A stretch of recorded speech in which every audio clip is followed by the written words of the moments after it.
O desejado de todas as nações. Capítulo 67. Ais sobre os fariseus. Este capítulo se baseia em Mateus capítulo 23, Marcos capítulo 12, versos 41 a 44, e Lucas capítulo 20, versos 45 a 47, e capítulo 21, versos 1 a 4. Era o derradeiro dia em que Cristo ensinava no templo. Das vastas multidões que se reuniam em Jerusalém, a atenção toda era atraída para ele. O povo que se apinhara nos pátios do templo acompanhara o debate que se verificara, apanhando cada palavra que lhe caíra dos lábios. Nunca dantes fora testemunhada uma cena igual. Ali se achava o jovem Galileu, não ostentando nenhuma honra terrena nem nenhuma insígnia real. Ao redor dele achavam-se sacerdotes em seus ricos paramentos, príncipes com as vestes e insígnias indicadoras de sua alta posição, e escribas segurando rolos aos quais faziam frequentes referências. Jesus permanecia entre eles, sereno, com a dignidade de um rei. Como alguém que se acha revestido de celeste autoridade, olhava imperturbável seus adversários, os quais lhe davam rejeitado e desprezado os ensinos e tinham-lhe sede à vida. Haviam-no assaltado em grande número, mas foram vãos seus planos para o enredarem e condenarem. Repto após repto, tivera ele de enfrentar, apresentando a pura, luminosa verdade em contraste com as trevas e os erros dos sacerdotes e fariseus. Expusera perante esses guias seu verdadeiro estado e a retribuição que se seguiria infalivelmente à persistência em suas más ações. A advertência fora dada fielmente, contudo, outra obra restava a Cristo. Outro desígnio se devia ainda cumprir. O interesse do povo em Cristo e sua obra crescera constantemente. Estavam encantados com seus ensinos, mas, por outro lado, grandemente perplexos. Haviam respeitado os sacerdotes e rabis por sua inteligência e aparente piedade. Em todos os assuntos religiosos, sempre tinham rendido implícita obediência à autoridade deles. Todavia, agora viam esses homens procurando desacreditar Jesus, mestre cuja virtude e conhecimento fulguravam mais a cada novo assalto. Olhando para as abaixadas frontes dos sacerdotes e anciãos, aí viam derrota e confusão.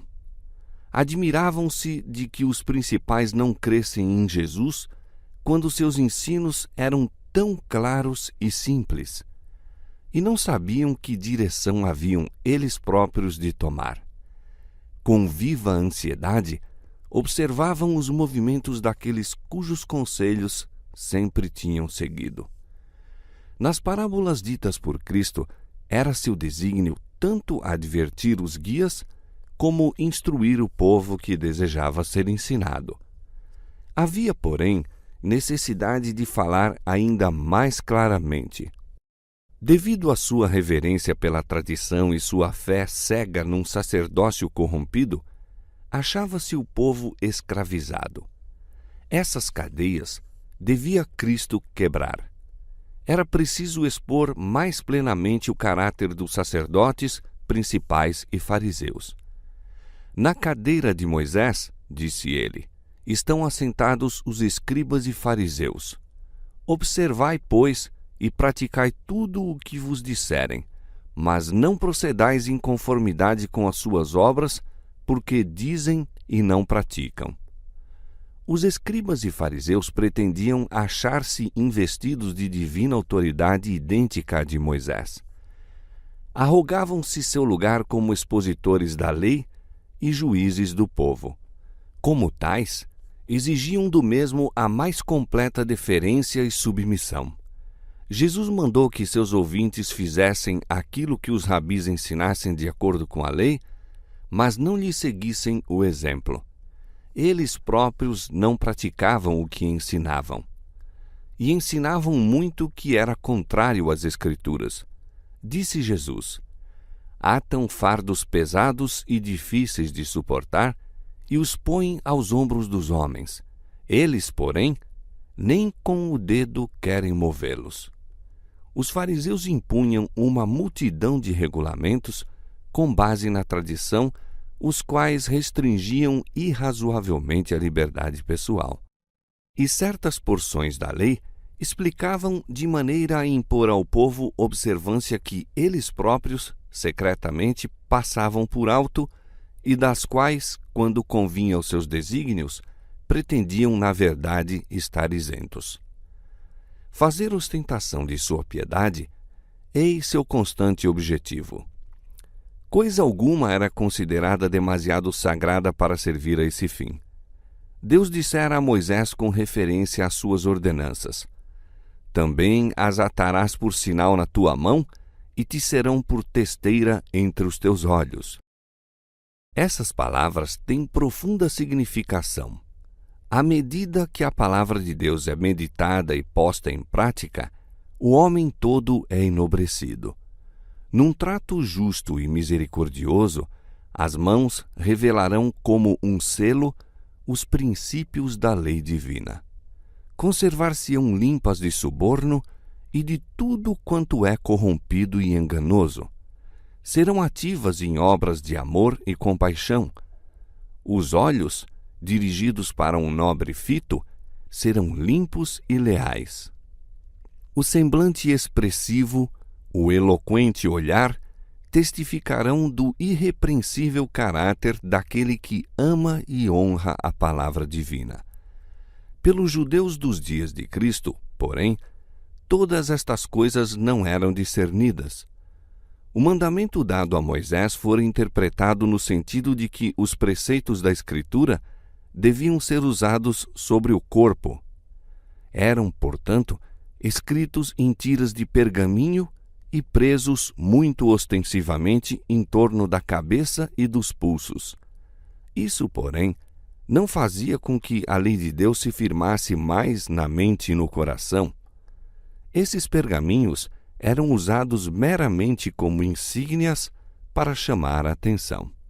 Supunha-se que davam aos que o usavam um ar de devoção que imporia reverência ao povo.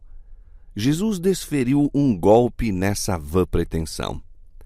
Fazem todas as obras a fim de serem vistos pelos homens, pois trazem largas filactérias e alargam as franjas de seus vestidos e amam os primeiros lugares nas ceias e as primeiras cadeiras nas sinagogas e as saudações nas praças e os serem chamados pelos homens Rabi, Rabi. Vós, porém, não queirais ser chamados Rabi, porque um só é o vosso mestre, a saber, o Cristo, e todos vós sois irmãos. E a ninguém na terra chameis vosso Pai, porque um só é o vosso Pai, o qual está nos céus. Nem vos chameis mestres, porque só um é o vosso mestre, que é o Cristo. Em palavras assim positivas, revelou o Salvador as ambições egoístas que sempre buscavam lugar e poder, exibindo uma fictícia humildade, enquanto o coração estava cheio de avareza e inveja. Ao serem as pessoas convidadas a um banquete, colocavam-se os convivas segundo sua posição, e aqueles a quem se concedia o mais honroso lugar eram objeto de maiores atenções e favores especiais. Os fariseus sempre estavam manejando para assegurar-se essas honras. Esse costume Jesus censurou. Reprovou também a vaidosa ostentação de cobiçar o título de rabi ou de mestre. Esse título, declarou, não pertencia a homens, mas a Cristo. Sacerdotes, escribas e príncipes, expositores e ministradores da lei, eram todos irmãos, filhos do mesmo Pai. Jesus ensinou positivamente o povo a não dar a nenhum homem um título de honra que indicasse possuir ele domínio sobre sua consciência ou sua fé. Se Cristo se encontrasse hoje na terra, rodeado pelos que usam o título de reverendo, reverendíssimo, não repetiria suas palavras? Nem vos chameis mestres, porque um só é o vosso mestre, que é o Cristo? A Escritura declara a respeito de Deus: santo e tremendo, reverendo dizem outras versões, é o seu nome. A que ser humano cabe esse título?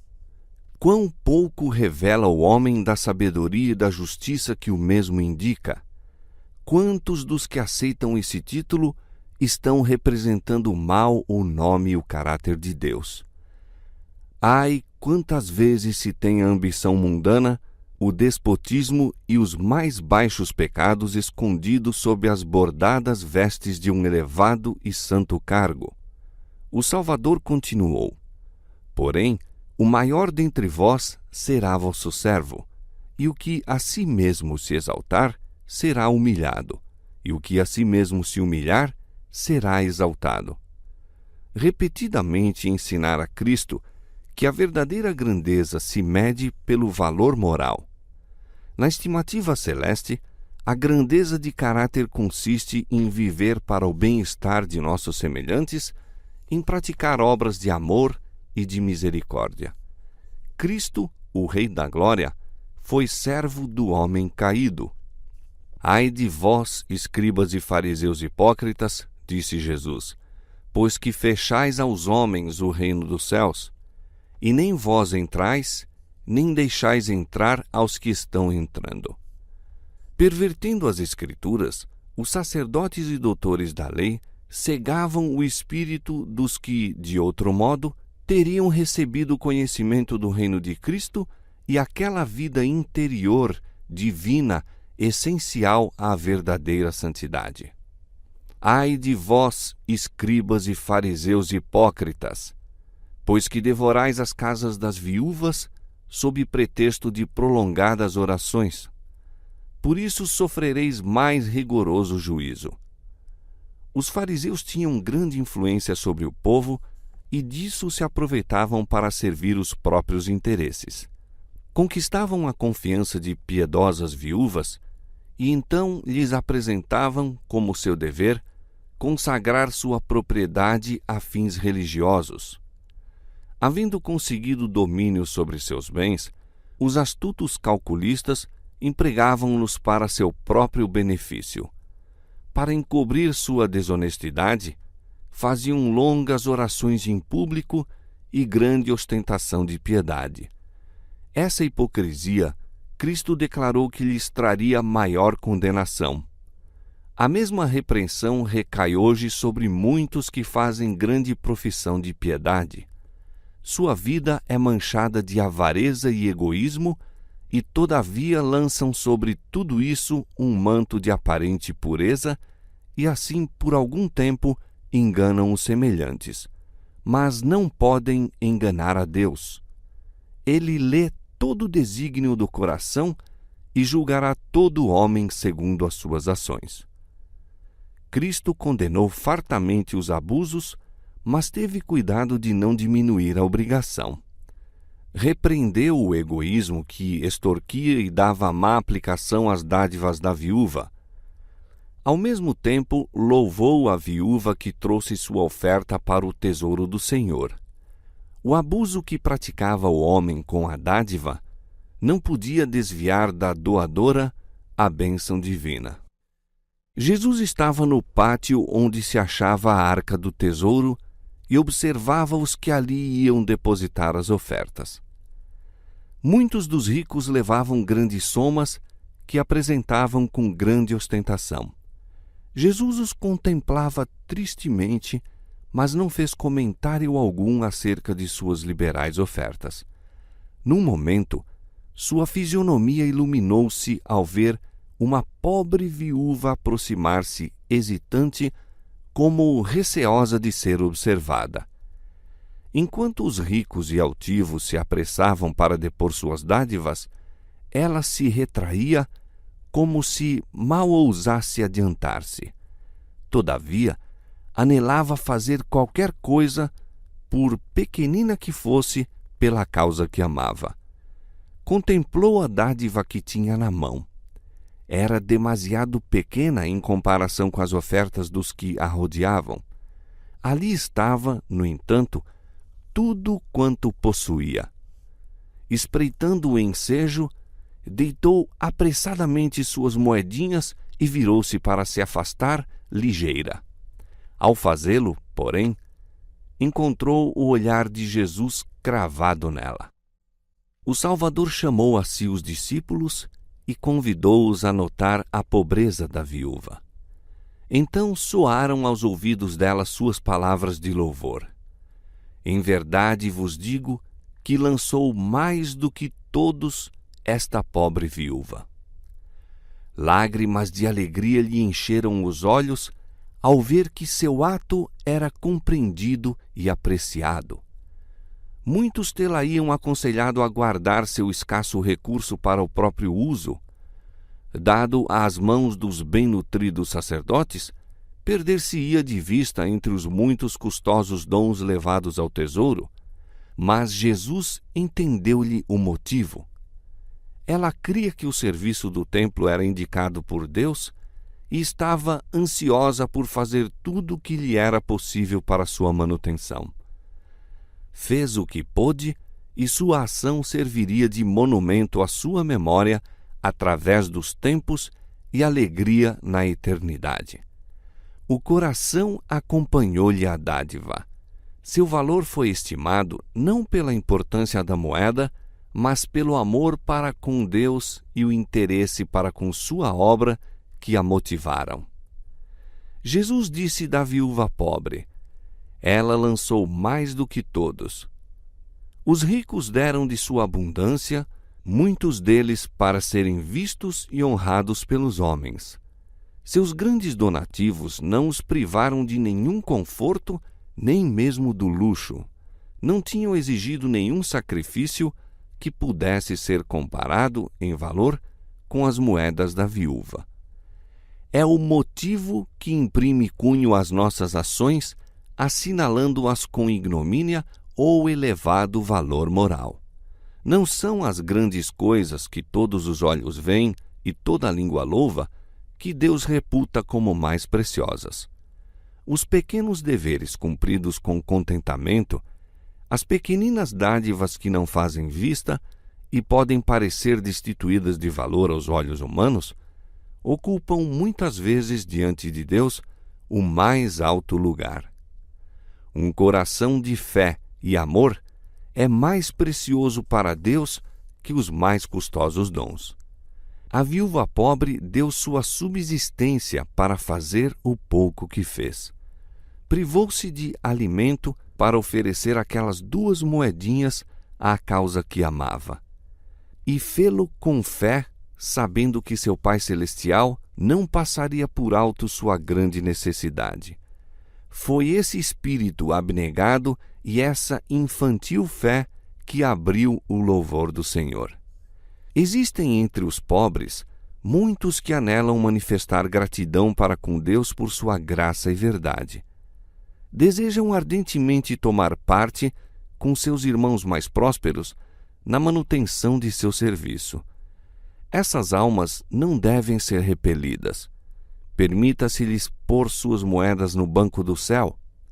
Dadas com o coração cheio de amor para com Deus, essas ninharias aparentes tornam-se dádivas consagradas, inapreciáveis ofertas que Deus aprova e abençoa. Quando Jesus disse da viúva que ela lançou mais do que todos, suas palavras eram verdadeiras não somente quanto ao motivo, mas no que respeita aos resultados da oferta. As 2 pequenas moedas correspondentes a 1 quadrante têm trazido ao tesouro do Senhor uma quantia muito superior às contribuições daqueles ricos judeus. A influência daquela pequenina oferta tem sido como um rio, pequeno ao começo, mas que se amplia e aprofunda à medida que corre através dos séculos. Tem contribuído por 1000 maneiras para alívio dos pobres e disseminação do Evangelho. Seu exemplo de sacrifício tem agido e tornado a agir sobre milhares de corações em todas as terras e em todos os séculos. Tem sido como um apelo dirigido a ricos e pobres, e as dádivas destes avolumaram o valor da oferta da viúva. A bênção divina sobre as suas moedas tem feito delas fonte de grandes resultados. Assim quanto a todo dom oferecido e todo ato realizado com sincero desejo de promover a glória de Deus. Liga-se aos desígnios do Onipotente. Seus resultados para o bem não podem ser calculados por homem algum. O Salvador continuou suas acusações aos escribas e fariseus. Ai de vós, condutores cegos, pois que dizeis, qualquer que jurar pelo templo, isso nada é, mas o que jurar pelo ouro do templo, esse é devedor. Insensatos e cegos, pois qual é maior, o ouro ou o templo que santifica o ouro? Aquele que jurar pelo altar, isso nada é, mas aquele que jurar pela oferta que está sobre o altar, esse é devedor.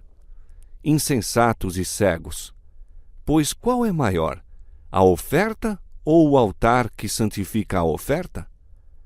Os sacerdotes interpretavam as reivindicações divinas segundo sua própria norma falsa e estreita. Presumiam fazer justas diferenças quanto à relativa culpa de vários pecados, passando levemente por alto alguns e tratando outros, talvez de menos consequência, como imperdoáveis. Por considerações monetárias desculpavam pessoas de seus votos e por grandes somas de dinheiro passavam por alto graves crimes. Ao mesmo tempo, esses sacerdotes e príncipes, em outros casos, proferiam severo juízo por ofensas triviais. Ai de vós, escribas e fariseus hipócritas, pois que dizimais a hortelã, o endro e o cominho, e desprezais o mais importante da lei, o juízo, a misericórdia e a fé. Deveis, porém, fazer estas coisas e não omitir aquelas. Nessas palavras, Cristo torna a condenar o abuso das obrigações sagradas. Não põe de lado a própria obrigação. O sistema do dízimo foi ordenado por Deus e havia sido observado desde os primitivos tempos. Abraão, o pai dos fiéis, deu dízimo de tudo quanto possuía. Os príncipes judaicos reconheciam a obrigação de dizimar, e isso era justo, mas não deixavam o povo manter suas próprias convicções do dever. Estabeleciam-se regras arbitrárias para todos os casos. As exigências se haviam tornado tão complicadas que era impossível cumpri-las. Ninguém sabia quando havia satisfeito suas obrigações. Segundo fora dado por Deus, o sistema era justo e razoável, mas os sacerdotes e rabis o tinham transformado em carga enfadonha. Tudo quanto Deus ordena é de importância. Cristo reconhecia como dever o dar o dízimo, mas mostrou que isso não podia desculpar a negligência de outros deveres. Os fariseus eram muito exatos em dizimar ervas da horta, tais como hortelã, endro e cominho. Isso pouco lhes custava, dando-lhes reputação de exatidão e santidade. Ao mesmo tempo, suas inúteis restrições oprimiam o povo e destruíam o respeito pelo sagrado sistema designado por Deus. Ocupavam a mente dos homens com insignificantes distinções e desviavam-lhes a atenção das verdades essenciais. Negligenciavam-se os assuntos de mais peso da lei, justiça, misericórdia e verdade. Deveis, porém, fazer estas coisas, disse Cristo, e não omitir aquelas. Outras leis foram semelhantemente pervertidas pelos rabis. Nas instruções dadas por intermédio de Moisés, era proibido comer qualquer coisa imunda. O uso da carne de porco e da carne de certos outros animais era proibido como sendo de molde a encher o sangue de impurezas e abreviar a vida. Mas os fariseus não deixaram essas restrições como Deus as ordenara. foram a extremos injustificáveis. Entre outras coisas, tinha o povo que coar toda a água de uso, não contivesse ela o mais pequenino inseto, o qual poderia ser classificado entre os animais imundos. Jesus, comparando essas fúteis exações com a magnitude de seus pecados reais, disse aos fariseus: condutores cegos, que coais um mosquito e engolis um camelo. Ai de vós, escribas e fariseus hipócritas, pois que sois semelhantes aos sepulcros caiados, que por fora realmente parecem formosos, mas interiormente estão cheios de ossos de mortos e de toda imundícia. Como os branqueados sepulcros, belamente ornamentados, ocultavam os putrefatos restos no interior, assim a aparente santidade dos sacerdotes e príncipes escondia a iniquidade. Jesus continuou: ai de vós, escribas e fariseus hipócritas, pois que edificais os sepulcros dos profetas e adornais os monumentos dos justos, e dizeis: se existíssemos no tempo de nossos pais, nunca nos associaríamos com eles para derramar o sangue dos profetas. Assim, vós mesmos testificais que sois filhos dos que mataram os profetas. Para mostrar sua estima pelos profetas mortos, os judeus eram muito zelosos em embelezar-lhes os sepulcros, mas não aproveitavam seus ensinos nem davam ouvidos às suas reprovações. Nos dias de Cristo nutria-se uma supersticiosa consideração para com os túmulos dos mortos e prodigalizavam-se grandes somas no adorno dos mesmos. Aos olhos de Deus isso era idolatria. Em sua indevida consideração para com os mortos, os homens mostravam não amar a Deus sobre tudo e ao próximo como a si mesmos.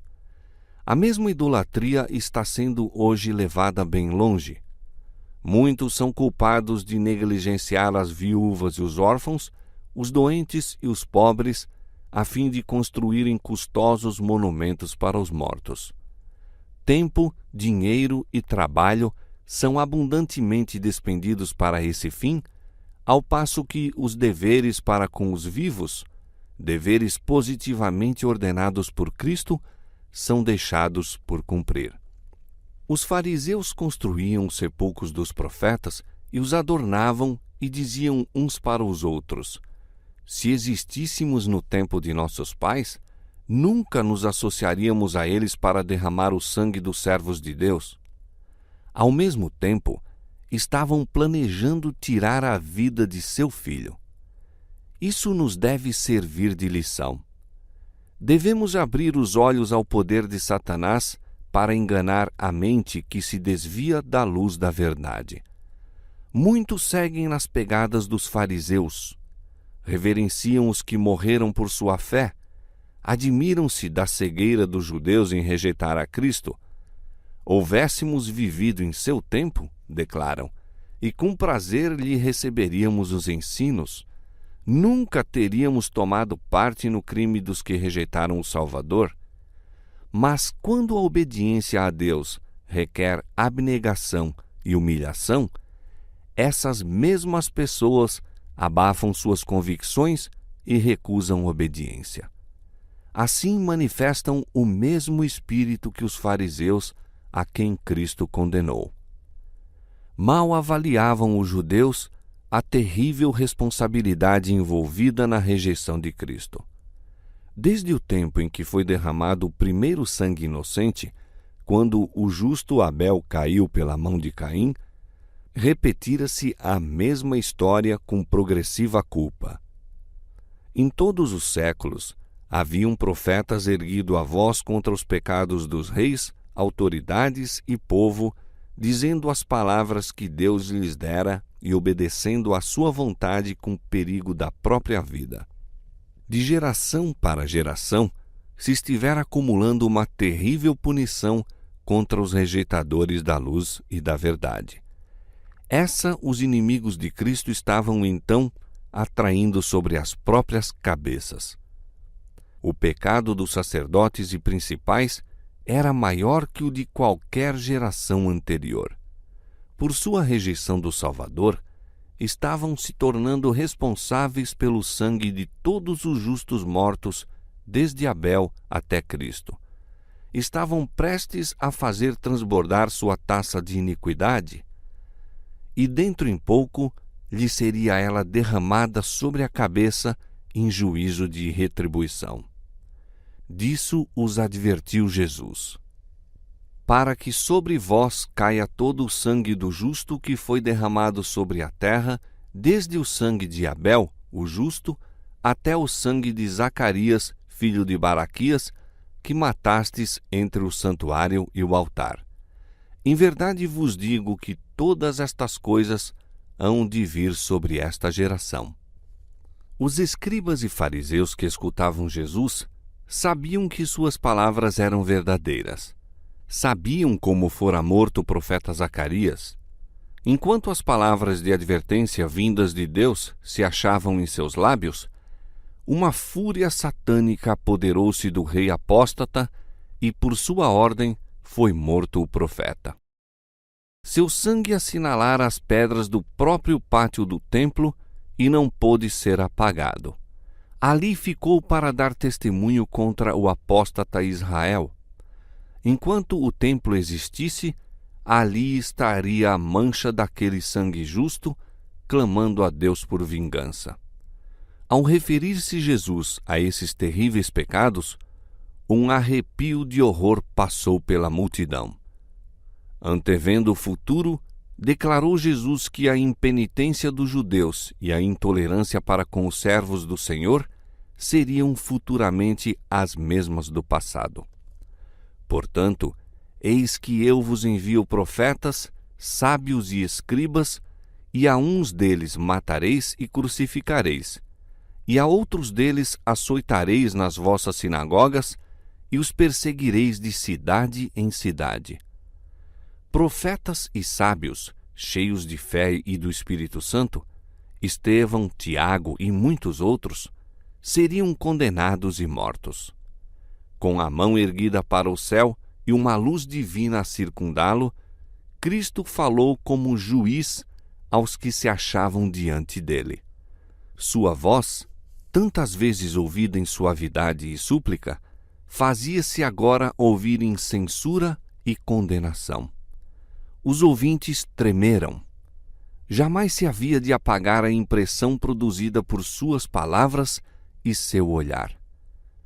A indignação de Cristo era contra a hipocrisia, os crassos pecados pelos quais os homens estavam destruindo a própria alma, enganando o povo e desonrando a Deus.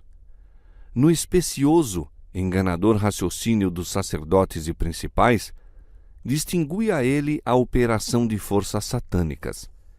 Viva e penetrante fora sua acusação do pecado, mas não proferiu palavras de vingança.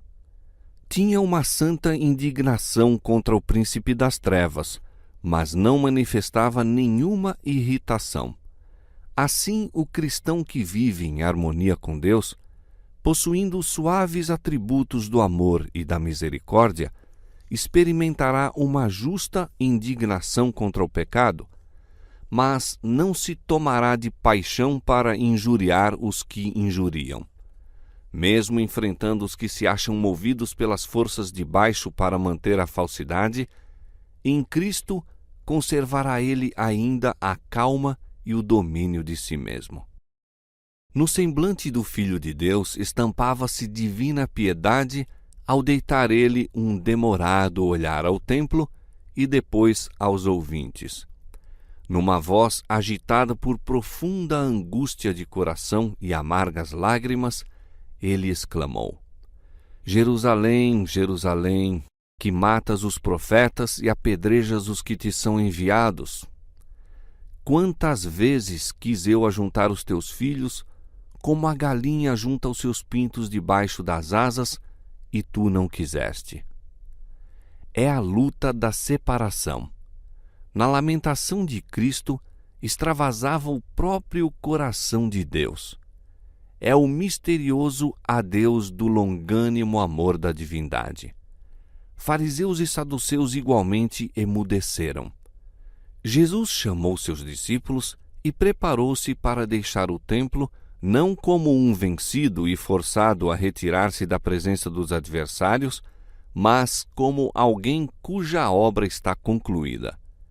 Retirou-se do conflito vencedor. As gemas da verdade caídas dos lábios de Cristo, naquele dia memorável, foram entesouradas em muitos corações. Para eles começou uma nova corrente de pensamentos, aspirações novas foram despertadas e teve início uma nova época. Depois da crucifixão e ressurreição de Cristo, estas pessoas foram para a frente e cumpriram sua divina missão com a sabedoria e zelo correspondentes à grandeza da obra.